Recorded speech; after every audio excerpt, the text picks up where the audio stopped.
Il était une fois Farah, la plus jeune des filles d'un couple très riche. Elle avait 2 sœurs, plus âgées, mais aucune n'égalait sa beauté. Farah était douce, rayonnante, et sa grâce attirait tous les regards.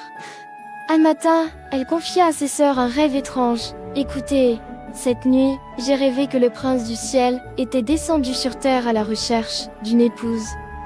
Il nous a vus, et devinez qui il a choisi. Moi, pas vous. » Les 2 sœurs, piquées au vif, en restèrent bouche bée. Leur cœur se remplit de jalousie. « Elle est plus belle que nous, c'est certain. Et si un prince venait réellement, c'est elle qu'il choisirait. Il faut l'éloigner. » Elles appelèrent Farah pour jouer avec elle. Sur le chemin, elles croisèrent une vieille femme. « Mère, qui est la plus jolie d'entre nous 3 ?» demandèrent-elles. « Oh, toi et ta sœur n'êtes pas laides.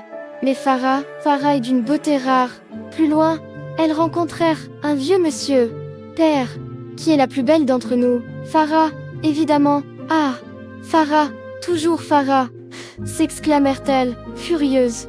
Déterminées à s'en débarrasser, elles se rendirent chez Ichimobe, un terrible ogre mi-homme, mi-animal, à la queue immense. « Dis, Ichimobe, qui est la plus belle de nous 3 ?» « Farah, bien sûr, répondit l'ogre. Les sœurs échafaudèrent un plan. « Si nous la tuons, nos parents nous puniront. Mais si elle est surprise à voler les légumes de l'ogre, il la dévorera sans hésiter. » Elles revirent vers Farah. « Et si nous faisions un concours, celle qui rapportera les plus beaux fruits et légumes sera la plus belle de nous 3. » Farah accepta le jeu, naïvement. « Là-bas, dans ce jardin, il y a de bien plus beaux légumes, lui dirent-elles. Farah s'y rendit, mais c'était le jardin d'Ichimobe. « Oh, voleuse, je vais te manger. Grolle, pitié, supplia Farah. Je serai ta servante. »« Fort bien, répondit-il. Mais en vérité, il voulait l'engraisser et la manger plus tard. Les sœurs, elles, rentrèrent chez leurs parents en mentant. Farah a été attrapée par Ichimobe, en train de voler dans son verger. Il l'a mangée. Pendant ce temps, l'ogre enferma Farah, partant chaque jour chasser pour la nourrir. Lorsqu'il la jugea assez grosse, il se prépara à la cuisiner.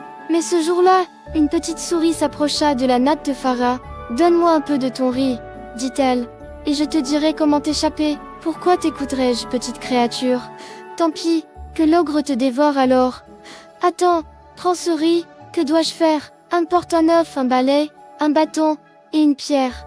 Et cours vers le sud. » Farah suivit ses conseils, rembourra la natte de banane, ferma la porte et s'enfuit. Quand Ichimobe rentra, il frappa, trop grosse pour bouger, hein? Il enfonça un pieu dans la natte, il s'y planta facilement. Bien gras, pensa-t-il. Mais en ouvrant la natte, il découvrit les bananes. Casse, fou de rage, il la chercha partout. L'est, l'ouest, le nord, rien. Mais au sud, il la retrouva. Farah jeta le balai, il devint un buisson épineux. L'ogre le balaya de sa queue. Elle jeta l'œuf, il devint une mer. Il but toute l'eau d'un trait. Elle planta le bâton. Une forêt surgit. Il la traversa de force. Enfin, Farah lança la pierre. Une falaise immense s'éleva. L'ogre tenta d'y grimper, mais glissa. Il cria. « Farah, ma petite Farah, viens, je ne te ferai plus de mal. Fix sweetness, je n'y pense pas. Je ne suis pas ta servante. Aide-moi à monter, je t'en prie. Plante ta lance d'abord. C'est fait, donne-moi la main. » Ichimobe tendit la main. Farah la saisit, puis la lâcha d'un coup sec. L'ogre chuta et s'empala sur sa propre lance. Il mourut. Farah s'assit au bord de la falaise, en pleurs, pensant à ses parents. Un corbeau passa. « Porte-moi jusqu'à mon père. Je t'en supplie, tu es bien ici, lui répondit-il. Et il s'envola. Un épervier passa, même réponse. Puis vint Travorandréo, oiseau noble et courageux. Farah lui chanta sa complainte. Touché, il la porta jusqu'à la fontaine de ses parents. Une servante y venait chercher de l'eau. En voyant Farah, elle en laissa tomber sa cruche. « Tes parents ne te paient pas pour casser leur cruche. » lança Farah. La servante courut prévenir ses maîtres. « Quelqu'un est près du puits. » Elle a la voix de Farah. Les parents accoururent. En voyant leur fille vivante, ils la serrèrent contre eux.